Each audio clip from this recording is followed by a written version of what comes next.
JSE Safex style options, a great choice.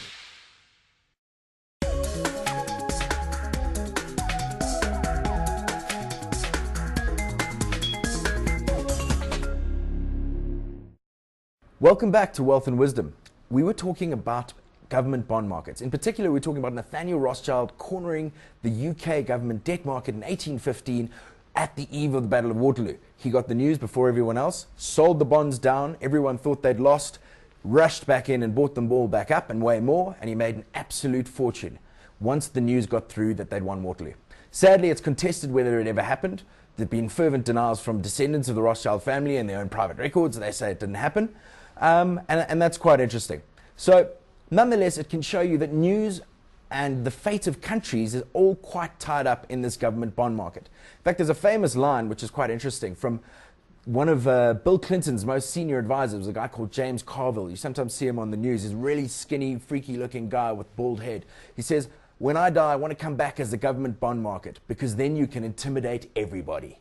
Now, this is a sort of dark night of the Democratic Party, a very intimidating guy. He says the government bond markets scare absolutely everyone.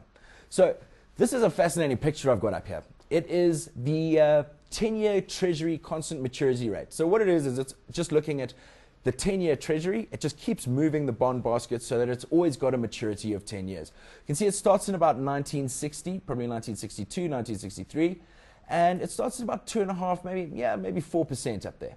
So we can see bond sort of, as the yield increases on a bond, the price falls. So if you bought a bond in 1960 and you held it to 1979 and then you bailed on it, you lost a huge amount of money.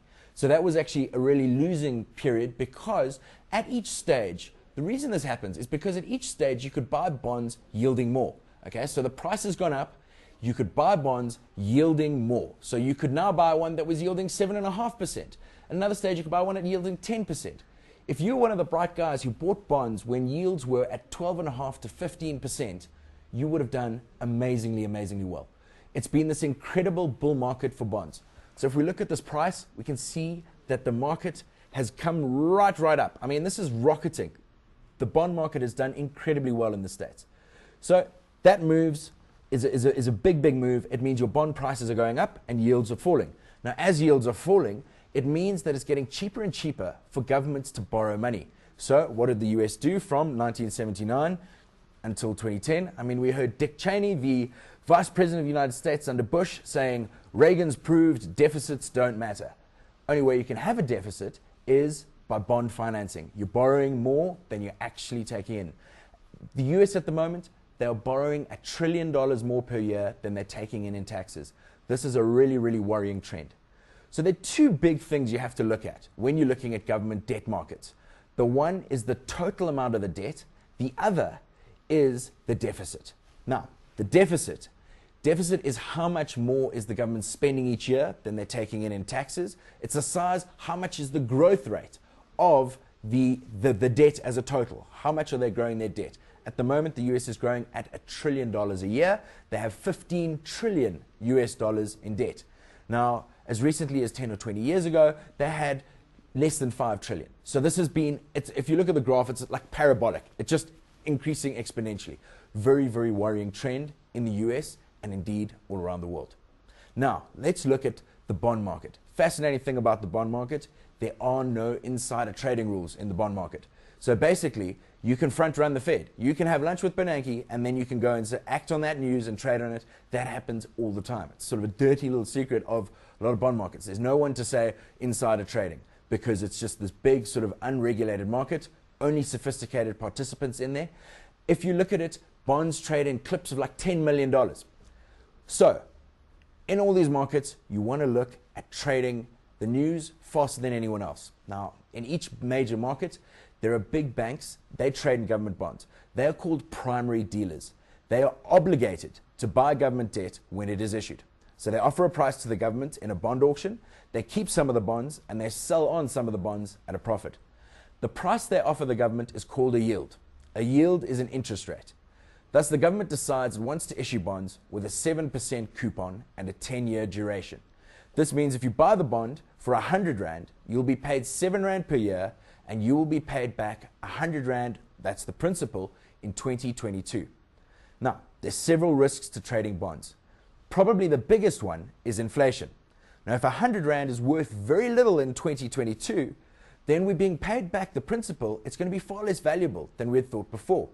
Now, if inflation is running at 10%, we are only earning 7%, then we are losing 3% of our principal each year.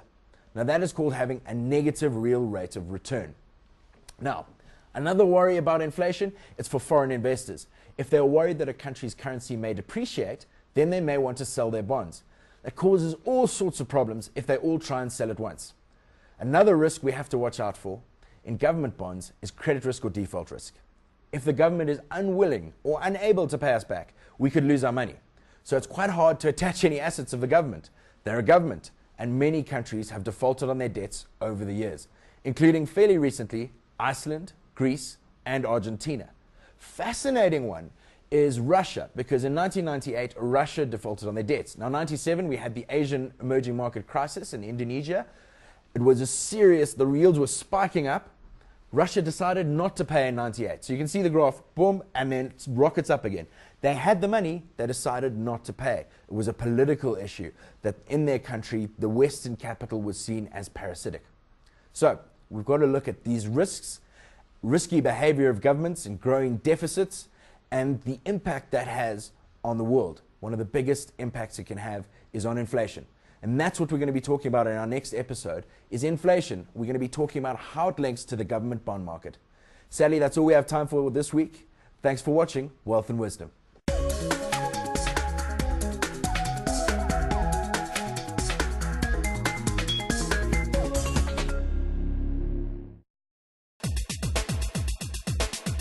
Wealth and Wisdom was brought to you by the Johannesburg Stock Exchange.